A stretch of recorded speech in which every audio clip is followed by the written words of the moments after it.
Hi friends, welcome to Fantasy in the recipe. நம்ம இன்னைக்கு இன்ஸ்டன்டான rava sweet எப்படி பண்றதா நம்ம இன்னைக்கு பார்க்க போறோம். இதுக்கு பேர் வந்து rasbora. இது பெங்காலில ரொம்பவே ஃபேமஸான ஸ்வீட் தான் இது.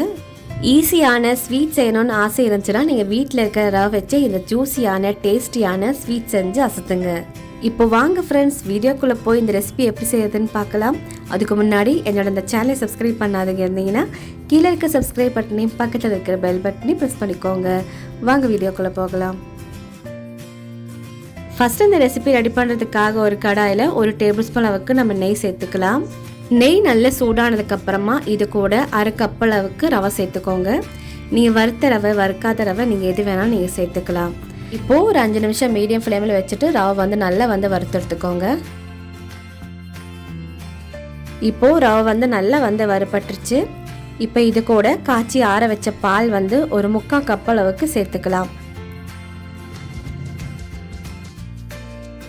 பால் சேர்த்ததும் ஃப்ளேம் வந்து நல்ல மீடியம் ஃப்ளேமில் வச்சுக்கோங்க. வச்சுட்டு ஒரு 5 நிமிஷம் வந்து நல்லா இந்த மாதிரி நல்லா கிளறி விட்டுட்டே இருக்கலாம். அந்த பால் வந்து அந்த ரவையில் நல்லா அப்சர்வ் ஆகி வரும்.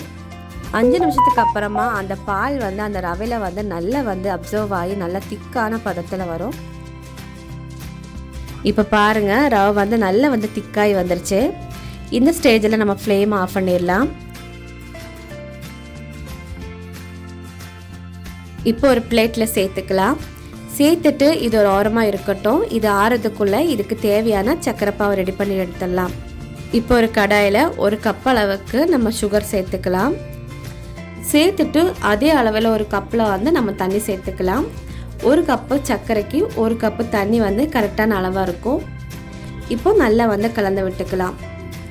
இப்போது சர்க்கரை வந்து நல்லா கரைஞ்சி வரட்டும். இப்போ பாருங்கள், சர்க்கரையெல்லாம் நல்லா கரைஞ்சிருச்சு. இந்த ஸ்டேஜில் வந்து நம்ம ஃப்ளேம் வந்து ஆஃப் பண்ணிடலாம். இப்போ இது கூட ஒரு 1/4 டேபிள் ஸ்பூன் அளவுக்கு ஏலக்காய் பவுடர் சேர்த்துக்கலாம். சேர்த்துட்டு நல்லா கலந்து விட்டுடலாம். இப்போ இதோட பக்கம் இருக்கட்டும்.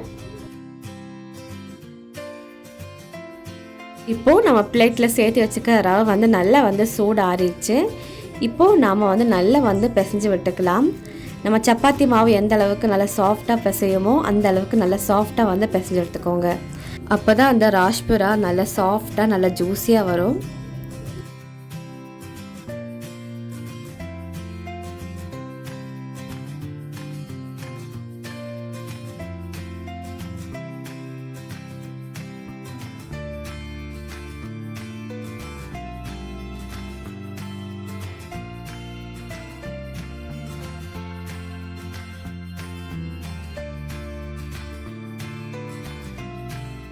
இப்போ இது நல்லா சாஃப்டாக பிசைஞ்சு எடுத்தாச்சு.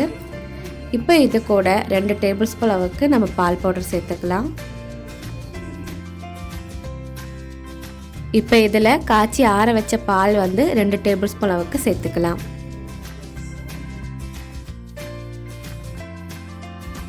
இப்போது சேர்த்துட்டு நம்ம மறுபடிக்கும் நல்லா சாஃப்டாக பிசைஞ்சு எடுத்துக்கலாம். ஒரு 3 நிமிஷம் நல்லா கைவிடாமல் நல்லா பிசைஞ்சு எடுத்துக்கோங்க. கொஞ்சம் ட்ரையாக இருக்கிற மாதிரி தோணுச்சுன்னா நீங்கள் கொஞ்சமாக தண்ணி கூட சேர்த்துட்டு நல்லா பிசைஞ்சு எடுத்துக்கோங்க. எந்த அளவுக்கு நல்லா சாஃப்டாக இருக்குதோ அந்த அளவுக்கு அந்த rasbora ரொம்பவே சாஃப்டாக இருக்கும். இப்போ இது கூட ஒரு 1/4 டேபிள் ஸ்பூன் அளவுக்கு பேக்கிங் சோடா சேர்த்துக்கலாம். பேக்கிங் சோடா ஆப்ஷனல் தான், உங்களுக்கு விருப்பம் இருந்தால் நீங்கள் சேர்த்துக்கோங்க. நம்ம முதல்ல பால் சேர்க்கும் போது சேர்த்துனீங்கன்னா நல்லா சாஃப்டாக வரும். இப்போது நல்லா சாஃப்டாக மாவு தயாராகிடுச்சு. இதில் நம்ம கொஞ்சமாக எடுத்துகிட்டு இந்த மாதிரி கையில் நல்லா உருண்டை பண்ணி எடுத்துக்கலாம். இப்போ நல்லா கையில் இந்த மாதிரி அழுத்தம் கொடுத்துட்டு நல்லா உருண்டை பண்ணி எடுத்துக்கோங்க. அப்போ நல்லா சாஃப்டாக வரும். இப்போ நம்ம நல்லா கையில் உருண்டை பண்ணி எடுத்துக்கலாம். நல்லா இந்த மாதிரி உருண்டை பண்ணி எடுத்துகிட்டு இந்த மாதிரி லைட்டாக ஒரு ப்ரெஸ் பண்ணி கொடுத்துக்கோங்க.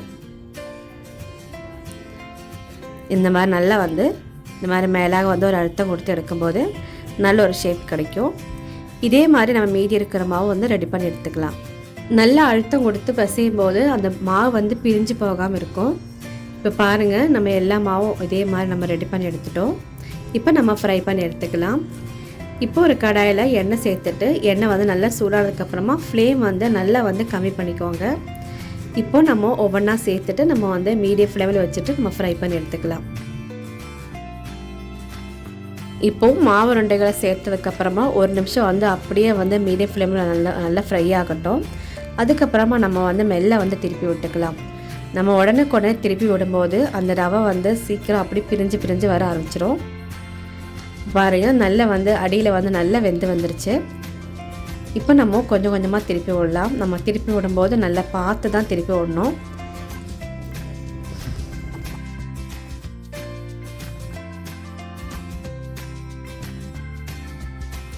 இப்போது நம்ம திருப்பினதுக்கப்புறமா ஒரு நிமிஷம் அப்படியே விடும்போது அடியில் வந்து நல்லா வந்து ஃப்ரை ஆகி வந்துடும். இப்போ பாருங்கள், நல்லா ரெடி ஆயிடுச்சு. இப்போ இந்த அளவுக்கு நம்ம ஃப்ரை பண்ணிவிட்டு நம்ம எடுத்து வச்சிடலாம். இதே மாதிரி நம்ம மீதி இருக்கிறது ஃப்ரை பண்ணி எடுத்துக்கலாம். இப்போது நம்ம ஏற்கனவே செஞ்சு வச்சுருக்கோம்ல சக்கரை பாவு, இப்போ அதில் வந்து சேர்த்துக்கலாம். இது நம்ம இப்படியே கூட சாப்பிட்லாம். நம்ம சக்கரை பாவில் சேர்க்கும் போது இன்னும் ரொம்பவே டேஸ்ட்டாக இருக்கும். அவ்வளோதான், மீதி இருக்கிற உருண்டையை அதே மாதிரி நம்ம ஃப்ரை பண்ணி எடுத்துகிட்டு சக்கரை பாவில் சேர்த்துக்கலாம். இப்போது ஒரு 3 மணி நேரம் வந்து நம்ம மூடி வச்சிடலாம். நல்லா வந்து ஊறி வரட்டும். இப்போ பாருங்கள், நல்லா வந்து ஊறி வந்திருக்குது. அதில் இருக்கிற சக்கரை பாவெல்லாம் நல்லா வந்து அப்சர்வ் ஆகி வந்திருக்கு. இப்போ இதுக்கு மேலாக வந்து உங்களுக்கு பிடிச்ச நட்ஸ் வந்து இந்த மாதிரி சேர்த்துக்கோங்க. அப்போ பார்க்குறதுக்கும் ரொம்பவே நல்லாயிருக்கும், டேஸ்ட்டும் ரொம்பவே அருமையாக இருக்கும். அவ்வளோதான் ஃப்ரெண்ட்ஸ், நம்ம டேஸ்டியான ரவா ஸ்வீட் சூப்பராக தயாராகிடுச்சு.